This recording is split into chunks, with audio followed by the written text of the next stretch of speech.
नमस्कार। Digital arrest कर लाखों की ठगी करने वाला एक अपराधी गिरफ्तार। अनजान कॉल व लिंक से बचे ग्रामीण एसपी। बताते चले कि डिजिटल अरेस्ट का भय दिखाकर बुजुर्ग से लाखों रुपए की ठगी करने वाले गिरोह का धनबाद थाना पुलिस ने पर्दाफाश किया है। मामले में एक आरोपी को गिरफ्तार किया गया है। यह जानकारी साइबर थाना परिसर में ग्रामीण एसपी कपिल चौधरी ने प्रेस वार्ता में दी। पिछले 8 तारीख को साइबर थाना में कंप्लेंट रजिस्टर हुआ था, जिसमें टुंडी थाना के रहने वाले सिविल होरों के द्वारा ये बताया गया कि किसी व्यक्तियों के द्वारा उसके साथ साइबर की उसको सीबीआई और ईडी के अधिकारी बताकर उससे ठगी कर ली गई थी और इसमें उससे 10.5 लाख रुपए की ठगी की गई और डिजिटल अरेस्ट के टाइम में उसको लगभग 2 दिन तक डिजिटल अरेस्ट करके रखा गया और उनको पूरी तरह से विश्वास हो गया था कि भाई ईडी और सीबीआई के लोगों ने उनको अरेस्ट कर लिया। जिसके पश्चात जब उनके बैंक अकाउंट से सारी राशि खत्म हो गई, उसके पश्चात जब उनको लगा कि फिर भी ये लोग परेशान कर रहे हैं, फिर वो फाइनली थाने आके उन्होंने अपनी शिकायत रजिस्टर की। सबसे पहले वो सीनियर एसपी सर के ऑफिस में गए, वहां से सर के द्वारा उनको यहाँ पे आने के लिए बुला गया। जिसके पश्चात तत्काल प्राथमिकी दर्ज करके 8 तारीख को उनकी प्राथमिकी दर्ज की गई और मामले की गंभीरता को देखते हुए एक एसआईटी का गठन किया गया थाना प्रभारी की अध्यक्षता में। एसआईटी टीम तुरंत जैसे ही उसकी डिटेल्स आई, डिटेल्स के बाद अपनी छानबीन करते हुए उनकी जो डिटेल्स आई वो मध्य प्रदेश की आई। मध्य प्रदेश के लिए एक टीम तुरंत रवाना की गई, जिसमें कि हमारे थाने के सब इंस्पेक्टर विश्वजीत और विकास और थाने के 2 और कांस्टेबल इनके साथ थे, एक एएसआई भी थे। इन टीम ने वहां पे जाके लगभग एमपी में उस जगह की रखी की जिसके खाते में पैसे गए थे, उसकी खाते से जिसने पैसे की निकासी की थी उसको काफी सूझबूझ के साथ 4-5 दिन तक रैकी करते हुए उसके पीछे लगे और उसके बाद उसको फाइनली वहां से गिरफ्तार करके लेके आए। कहाँ से गिरफ्तारी हुई सर? रकम कितना था सर?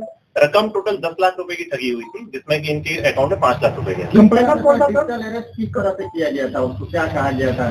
डिजिटल अरेस्ट करने का जो एमओ था उसमें इनके कई डॉक्यूमेंट्स भेजे गए जो पोस्ट डॉक्यूमेंट्स थे, जिसमें ईडी के और सीबीआई के डॉक्यूमेंट्स थे, जिसमें कि इनके नाम को दिखा के ये बताया गया था कि इनको डिजिटल अरेस्ट कर लिया गया है और इसका अरेस्ट वारंट उसके पास था।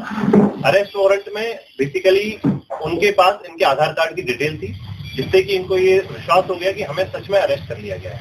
आधार कार्ड नंबर और आधार कार्ड के बारे में पैन कार्ड की डिटेल्स उनके पास कहीं ना कहीं से पहुंच गई थी, जिसके माध्यम से इनको भरोसा हो गया कि भाई हमें सही में अरेस्ट कर लिया गया है। पुलिस कहाँ के रहने वाले हैं सर?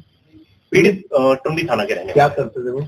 ये एक टीचर थे, डिनोवली स्कूल में, प्राइवेट स्कूल में टीचर थे। उसके बाद रिटायरमेंट के बाद इनके जो अकाउंट में राशि रखी गई थी, इन्होंने अपनी बेटी की शादी के लिए राशि रखी थी, जिसकी निकासी साइबर ठग के द्वारा कर दी गई। इनका सिंडिकेट भी है। सिंडिकेट में और लोगों के पीछे भी पुलिस को जानकारी मिली, जिनकी गिरफ्तारी शीघ्र कर दी गई। एमपी भोपाल से। सर लोकल का कनेक्शन इसका यहाँ पर वैसा नहीं, लोकल कनेक्शन नहीं है। ये सारी टीम बाहर की है, जिसमें मध्य प्रदेश, केरला, कर्नाटका और अन्य भी राज्यों की इन्वॉल्वमेंट सामने आई। गिरफ्तारी कौन कितने लोगों की हुई? गिरफ्तारी एक ही व्यक्ति की हुई, जिसके खाते में पैसा गया था, जिसने पैसे की निकासी की है। डिजिटल अरेस्ट से रोकने के लिए क्या कुछ आप अपील करते हैं जनता? क्योंकि जनता में जो ये मैटर गंभीर था, इसी के लिए यहाँ प्रेस कॉन्फ्रेंस की जा रही है कि डिजिटल अरेस्ट नाम की कोई भी चीज आज के टाइम में सुप्रीम कोर्ट के द्वारा भी बार-बार बताया गया कि इस तरह की कोई भी काम सीबीआई, ईडी या पुलिस के द्वारा नहीं किया जाता। डिजिटल अरेस्ट नाम का कोई भी कॉन्सेप्ट अभी तक एनफोर्समेंट एजेंसीज में नहीं है। सर जागरूकता कहीं ना कहीं कुछ गैपिंग है, जिसके कारण लोग अभी भी फंस जा रहे हैं। हाँ, क्योंकि कुछ इन्फॉर्मेशन बेसिकली फंसाने के लिए उनके पास कुछ ना कुछ आपकी ऐसी इन्फॉर्मेशन है जिससे लगता है कि ये सच में लीगल एजेंसीज के पास ही हो सकती है, जिससे कि भरोसा हो जाता है।